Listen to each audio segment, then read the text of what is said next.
Welcome back to Community Update.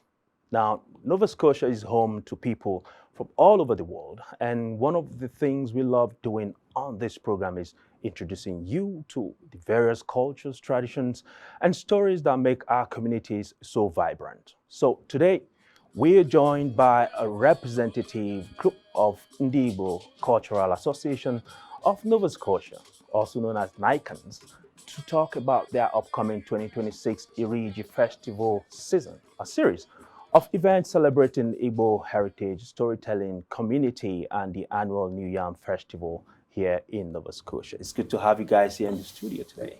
Thank you for having us. And before we move on to anything else, I'd like you guys to introduce yourselves as well as your role in this whole thing. You want to go first? Oh yeah, sure. My name is Joseph Ezani, but popularly known as Mr. Joe. Wow. I'm currently the Director of Culture and Socials for Igbo Society. Awesome. And the lady in the house? My name is Mercy. I'm part of the Amara Youth program. Oh, sure. Mercy. It's Yeah. good to see you. Thank you very much. You, of course, you're very familiar, but you still have to make the introduction here. Yeah, thank you very much, Promise. My name is Ikenna Okpala. I'm the chairman or chief servant of of Igbos in Nova Scotia under the NICANS non-profit. Yeah. Now that the stage is now set, we'll go right into it. Not so many viewers of our programs here who might be familiar with the Igbo thing and what you guys represent. And I would like to give you the opportunity. I'll start with you, the director of socials. And I'd like you to tell us a little bit more about the Igbo community here and all the things that have brought you to the studio today.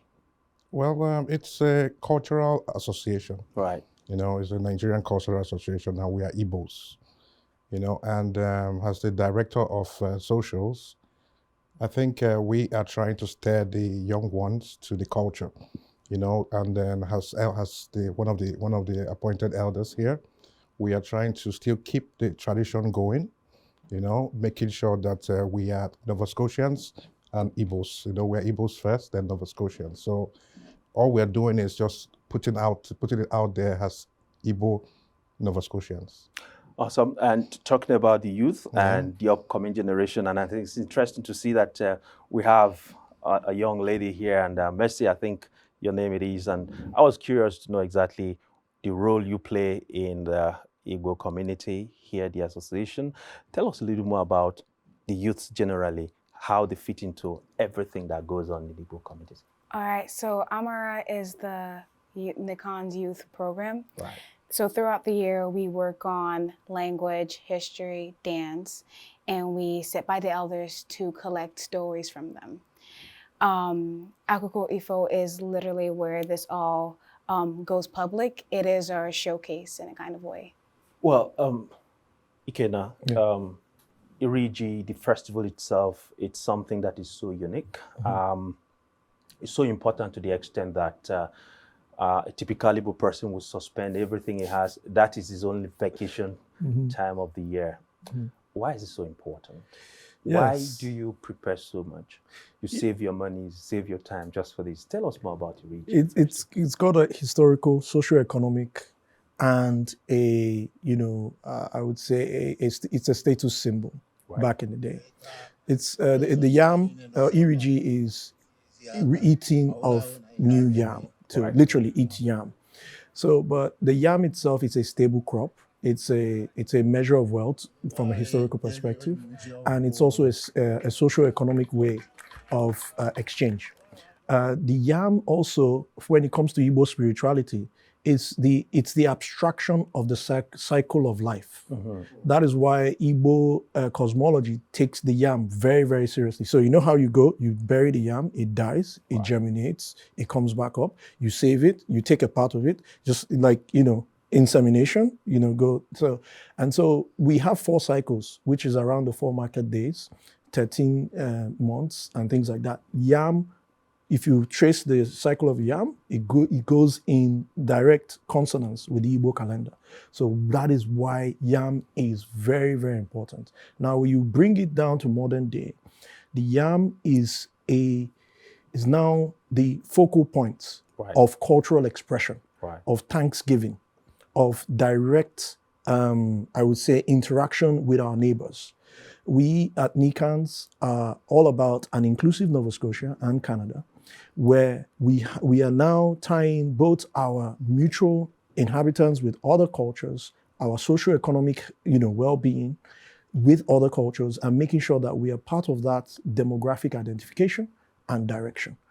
So, and that's exactly why in this modern day, Iri Ji as a symbol, Iri Ji as a cultural trust layer of building cohesion between, what the Canadian ethos said is not about how Canadian you are, it is who you are in Canada. Right. This is what we bring to the Canadian project. This is what we bring to the Multiculturalism Act of 1989. Right. So this is part of the reasons where we also express from a very strong direction what we are in Canada and what we stand for, which is part of the general idea of peace, love, inclusivity.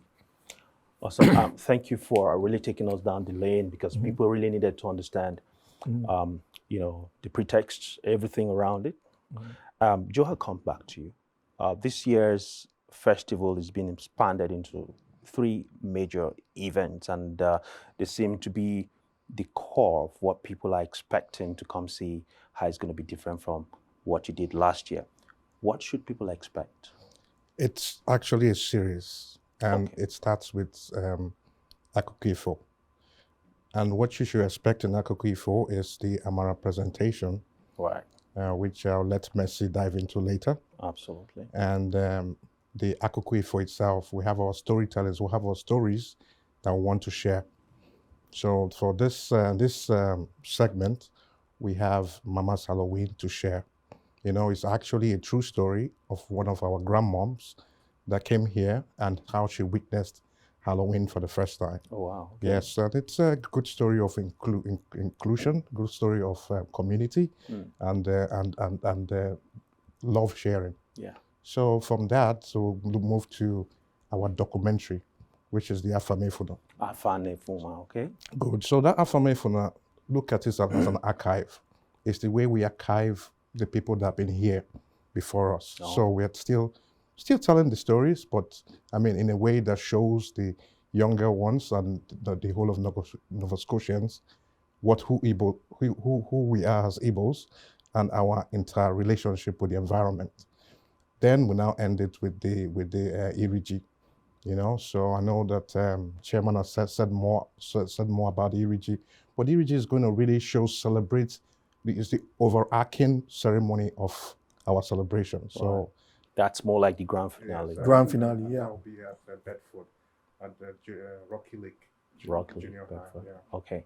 Right, Mercy, I'll have to come to you now to tell me more about this aspect that I guess people of your age would be looking forward to. Tell me more about what you'll be doing that day. Okay, so it's for the Akụkọ Ifo. Right. Yeah, it's kind of interesting. So the whole history is before there was Halloween, there was moonlight. So Akụkọ Ifo, the actual meaning is folk story. Folk story, okay. So back home, when the moon was full, the children would sit at their grandmother's feet and they would listen to the stories that she has. But that's what we used to say, tales by moonlight. Moonlight. Yeah. Wow, Our generation. I love the concept. So this is in Canada, right? Exactly. Yeah, go on, Mercy. And the story she would tell would be tortoise the trickster, spirits, characters that actually scare you, but at the end of the day, they teach you a life lesson. Wow. So we realized, the MRI youth realized, and everyone realized that we were doing, or our grandmothers were doing Halloween before there was Halloween. That's right. So this, Akụkọ Ifo was kind of like a family-friendly production, Right. where we kind of have a bit of everything. We have our costumes, we have our masks, we have our drumsticks and our drum rolls. And we just want to show you, and we want to play because it's ours. We're showing you it's ours.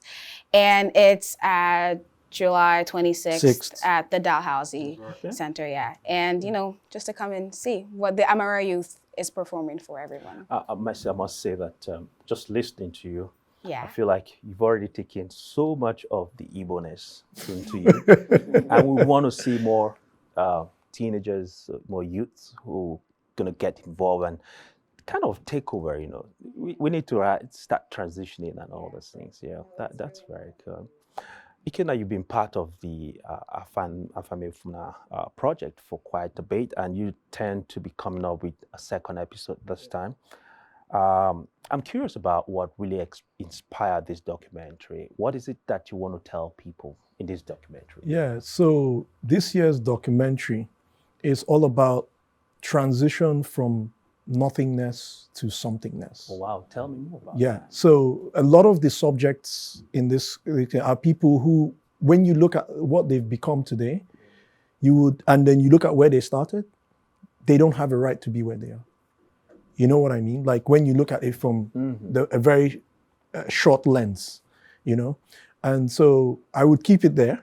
So I want you to come and see, what this story is going to be, what this story is going to help you understand. And the idea of Afamefuna, it started when it was when I would say my family, my wife is related to the Kejanis. And so when I started researching the Kejanis, and then that, Ikejani, is the oldest Igbo man to have come probably to Canada. It's not yet historically proven. We're on that journey right now. Okay. So Dr. Okechukwu Ikejani was the former chairman of Nigerian Railway Commission during the First Republic of Nigeria. He studied in this part of the world. Right. He is part of the famous Kwame Nkrumah picture at Abraham Lincoln University. Where I had both Papa Diok, who is the Haitian thing. But anyways, so when we went for a conference, I already had that research going, and then we went for a conference, and then when we were preparing for that conference, Dr. Mbara now said, this topic that we're treating is if we wanted to use one word to describe it, it is Afamefuna. Right. Yeah. So, and then everything started coming into place. Then some of the feedback we got from the conference was that, you guys should go in and do a documentary. I know about this Igbo and all that. Not knowing I was already, doing some research, figuring things out. So the first episode, looked at from 1938 to 1989. Now we're starting from 1990 to 2010. So, and then the subjects around it, it's all around, nothing is impossible, which in Igbo means Ifeanyi or Ihanyi Chukwu. So that's what we have for Afamefuna. Come and see it. I'll make sure I come for that. Yes, you're invited. So Joe, back to you again as director there. The Iri Ji itself, it's always something that I would say some Nigerians know about, because I told you my experience outside here, what it felt like. It felt good. But for the first time, as someone who's coming for the very first time to attend Iri Ji for Nova Scotia here, what should I expect? Well, at least culturally, we're going to break kola nuts, which is our ritual. Okay. A form of communion for us. Communion, okay. Yes, and then we're. It sounds spiritual. Oh yes, right. It is. Everything about Iri Ji is spiritual. It's spiritual. Yeah, everything we do culturally is spiritual. Okay. Are the gods coming that day? Oh yes. Oh, absolutely. Yes, absolutely. Wherever one or two gather. Yeah. But all you need to do for us is make sure there's no rain and there's no too much. Then there's gonna be ushering out the new yam. Okay. Then it's gonna be aside from that, the whole side show. It's gonna be a food culture. Yeah.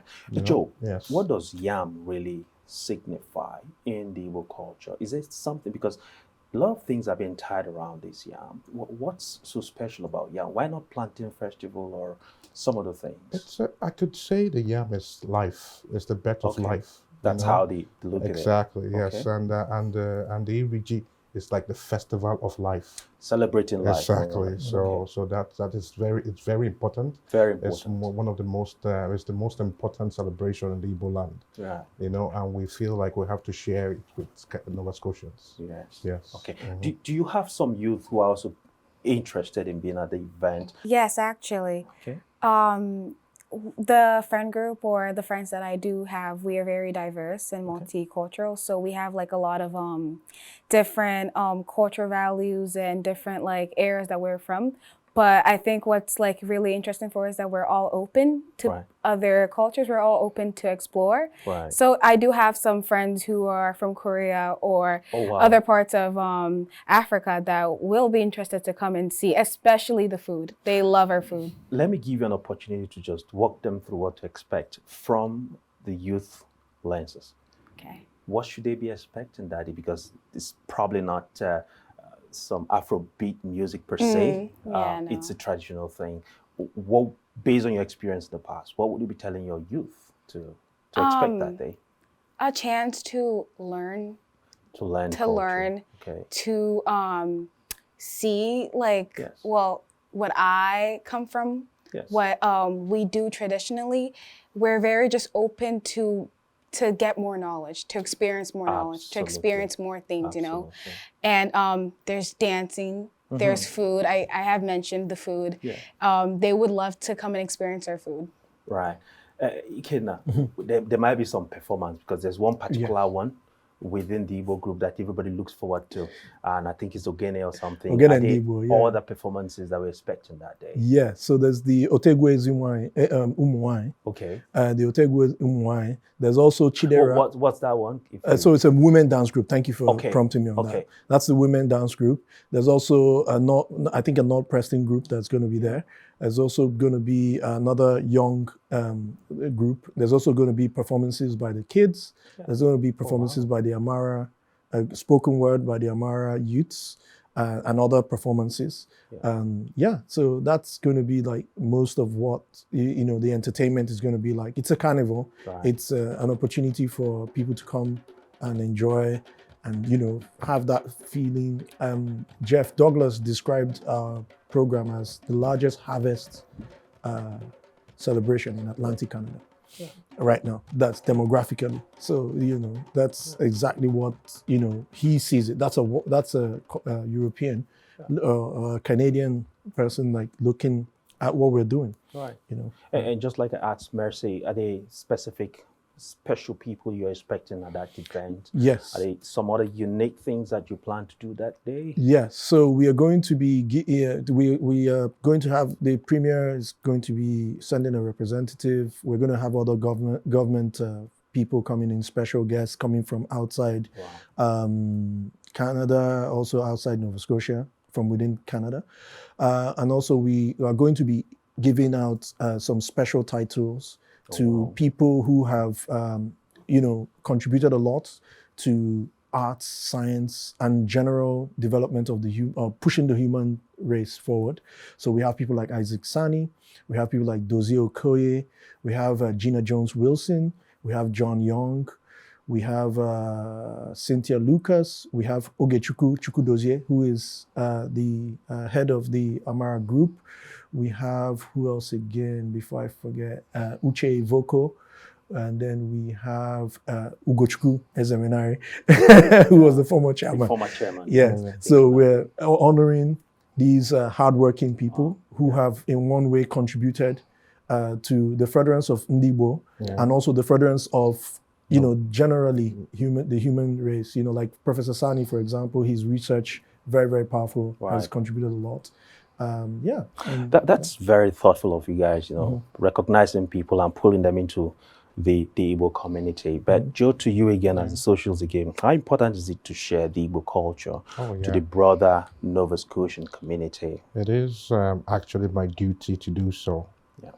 So I can't talk too much about it, but even the past Iri Ji, I always bring my colleagues in. The last time you could see me in pictures with some Argentines, the last two times. But not to argue soccer this time. No. To share meal. Yeah, just to share. They love the food, like Mercy said. Yeah. And the last two times I was there with some Jamaicans and some of my Islanders. Yes. So now I'm expecting some of my Asian friends to be there. Yeah, and that's what we. It's important that they know that we are here and they come and enjoy with us. Absolutely. Our tradition. Yeah, it's a good thing. You need to sell this tradition. Yes. We need to sell as much as possible because very little people know or are aware about our cultures, the uniqueness of our culture. Again, to you, Ikenna, as the head of the entire community of the Igbos here. You've grown over time. The numbers have grown, and you have some people who are new here, some who are even planning to come. What are your plans? What have you been doing to help them settle in and integrate into the community? Absolutely. So our vision is to become a cultural trust layer. Okay. So where as people come in, they come in with their cultural lens, with an open mind. Igbos are generally known as very, liberal people,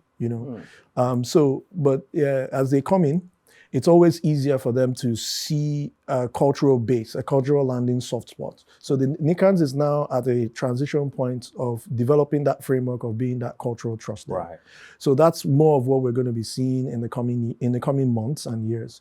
Secondly, we're also focused on making sure that there's a good transition between my generation and the kids coming behind us. And that's why projects like the Amara project, which is short for advancement through arts, advancement through mentorship, arts, resilience, and advocacy. Right. So at the next iteration, we will be seeing things like, apprenticeship programs.